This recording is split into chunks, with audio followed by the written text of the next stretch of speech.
বৈষম্য বিরোধী ছাত্র আন্দোলনে যোগ দিয়ে গত 5 আগস্ট দিনাজপুরের হিলিতে শহীদ হন নবম শ্রেণীর শিক্ষার্থী সূর্য।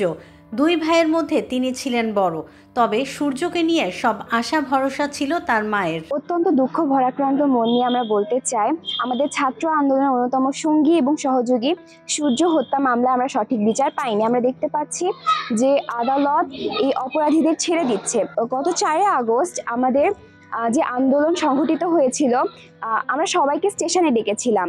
তো স্টেশনে যাওয়ার পথে সূর্যকে চার মাথায় আটক করে, অন্যদিকে আমাকে এবং আমার ভাইকে স্টেশনে রামদা নিয়ে ছুটে বেড়ায় আমাদের পিছনে, যা অত্যন্ত দুঃখজনক। এত অপরাধ করার পরেও যদি আমরা দেখি যে আওয়ামী লীগের এই বড় বড় নেতৃবৃন্দগুলো শাস্তি না পায়, তাহলে এটা আমাদের ছাত্র সমাজের জন্য অত্যন্ত কষ্টের। আর সূর্যকে কিন্তু আমার চোখের সামনে থেকে আটক করে, আর আমাদের ওখানে করার কোনো কিছুই ছিল না, যেখানে আমরাও আমাদের প্রাণও নাশের আশঙ্কা ছিল। শহীদ সূর্যের বাড়ি দিনাজপুর জেলার হিলির ডাঙ্গাপাড়া গ্রামে। তিনি ওই গ্রামের রাজিয়া সুলতানার ছেলে। সূর্য যখন খুব ছোট, তখন তার বাবা তাদের ছেড়ে চলে যান।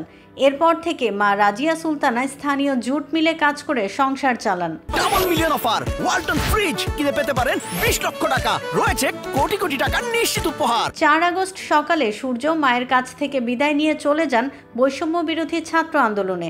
সারাদিন কেটে গেলেও বাড়ি ফিরে আসে না সূর্য। ছেলে বাড়িতে না আসায় অনেকের কাছে ছুটে বেড়ান মা।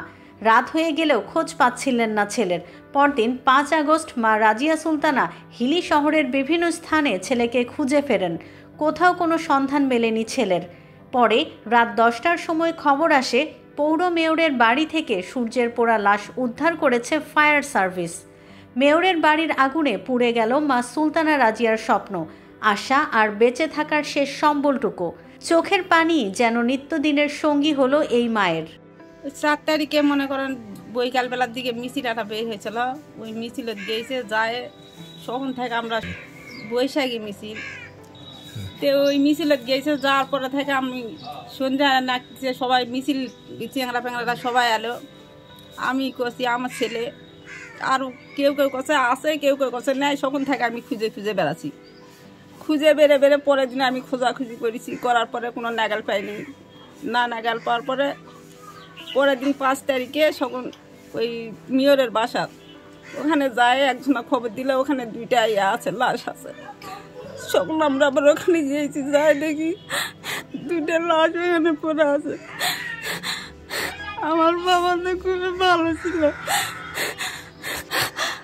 আমার বাবা থাকলে কত কষ্ট করে আমি মানুষ করেছি শুরু থেকে। তার বাবা নাই, আমি শুরু থেকে কত কষ্ট করে মানুষ করেছি, লেখাপড়া করাছি। আমার বাবা থাকলে আজ কত কিছু করলো হয়। এলাকাবাসী বলেন সূর্য খুব ভালো ছেলে ছিলেন। তার মা রাজিয়া সুলতানা অনেক কষ্ট করে ছেলেকে লেখাপড়া করাচ্ছিলেন। বৈষম্য বিরোধী আন্দোলনে যোগ দিয়ে শহীদ হন তিনি। ছেলের শোকে তার মা আজ পাগল প্রায়। সারাদিন ছেলের ছবি কাপড় বুকে নিয়ে কাঁদেন। এটা হয়তো 4 তারিখে আন্দোলনে গিয়েছিল, যায় ওখানে কি যেন ঘটনা ঘটে গেল, বাড়িতে তো কেউ জানে না। তারপরে খোঁজাখুঁজি করার পরে এই তো 5 তারিখে যায়, ওনাকে পাইছে, লাশ পাইছে, লাশ নিয়ে আসে, তো চলন্তর বাসায় পাইছে, নিয়ে আসে, তাকে দাফন কাফন করা হয়েছে। এই তো ছেলের মা এখন ধৈর্য ধারা হয়ে গেছে, আর ধৈর্য নিতে পারছে না। ছেলের জন্য কান্নাকাটি খুব করে, করতে করতে এখন পাগল অবস্থা হয়ে গেছে। তারিখে যখন প্রথম মিছিল বের হয়, মিছিলে তো আমার ভাগনা যায়। সূর্য হচ্ছে কিন্তু আমার নিজের ভাগনা। মিছিলে যাওয়ার পর 4 তারিখে যখন সন্ধ্যায় সবাই ফিরে আসে, তখন আমরাও খোঁজাখুঁজি করি। তখন দেখি যে সূর্য আর আসেনি। তখন তার বন্ধু বান্ধবের কাছে খবর নেই, বলে যে ওখানে আসে, ওখানে আসে। কেউ বলতেছে দেখিনি। এরকম এর সূত্র ধরে আমরা খুঁজি। খোঁজাখুঁজির পর সেদিন আর পাইনি। পরের দিন 5 তারিখে সারাদিন আবার খুঁজি। খোঁজাখুঁজির পর পাই না। তখন আবার রাত্রেবেলা যখন 9টা পার হয়ে গেছে, তখন একজন খবর দিল যে এরকম চলন্তর বাসায় 2টা লাশ আসে, রাতের মধ্যে গুম করবে। এ কথা শুনে আমরা গেলাম। যাওয়ার পর আজ আমাদের সাবেক মেয়র ছিল, ওনার কাছে যাই বলি, উনি আবার যায়। তখন আমরা কয়েকজন এলাকার লোকজন কি করে, প্যাসি টপকে উঠে দেখে যে হ্যাঁ 2 জন পড়ে আছে। তখন আবার ফায়ার সার্ভিস যায়, ওদেরকে উদ্ধার করে আমাদের কাছে হস্তান্তর করে। হাকিমপুর উপজেলা বিএনপির সাধারণ সম্পাদক সাখাওয়াত হোসেন শিল্পী বলেন, বৈষম্য বিরোধী ছাত্র আন্দোলনে যোগ দিয়ে সূর্য শহীদ হয়েছেন। ইতিমধ্যে এ ঘটনায় 23 জনের নাম উল্লেখ করে মামলা হয়েছে। পুলিশ কয়েকজনকে গ্রেপ্তারও করেছে। গত 4 আগস্ট ছাত্র জনতার মিছিল থেকে মিছিলটা যখন স্টেশনমুখী যায়, তখন মিছিল থেকে স্টেশন থেকে আওয়ামী লীগের এবং তার অঙ্গ সংগঠনের সব সন্ত্রাসী বাহিনীরা আগ্নেয়াস্ত্র এবং দেশীয় অস্ত্র সহ বৈষম্যবিরোধী ছাত্র আন্দোলনের নেতাদের উপরে, ছাত্র জনতার উপরে তারা আক্রমণ করে। ওখানে আক্রমণ করার পরে তারা সূর্য এবং ফাহিমকে ওখান থেকে উঠাই নিয়ে যায়। বিষয়টা আমরা পরে জানতে পারিনি, কিন্তু 5 আগস্টে আমরা হঠাৎ করে দেখতে পারি সাবেক মেয়র জামিল হোসেন চলন্তের বাসায় আগুন জ্বলতেছে। তখন আমরা ফায়ার সার্ভিসকে খবর দিই।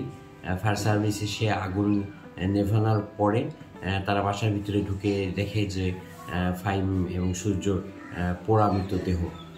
তো আমরা এই বিষয়ে আমরা বৈষম্যবিরোধী ছাত্র আন্দোলনের নেতৃবৃন্দ যারা আছে এবং ছাত্র জনতা যারা আছে তাদের কাছ থেকে আমরা জানতে পারি যে তাদেরকে জোরপূর্বক মেয়রের বাসায়, সাবেক মেয়রের বাসায় ধরে নিয়ে গিয়ে তাদের উপর নির্যাতন করে তাদেরকে হত্যা করে। হত্যা করার পরে লাশটা ধামাচাপা দেওয়ার জন্য তারা নিজেরাই বাসায় আগুন লাগাই দেয়। আগুন লাগিয়ে তাকে হত্যা করে। এই বিষয়ে হাকিমপুর থানায় একটা হত্যা মামলা হয়েছে এবং দিনাজপুর কোর্টে একটা হত্যা মামলা হয়েছে। তা হাকিমপুর থানায় যে হত্যা মামলা হয়েছে সেটাতে 23 জনকে আসামি করেছে।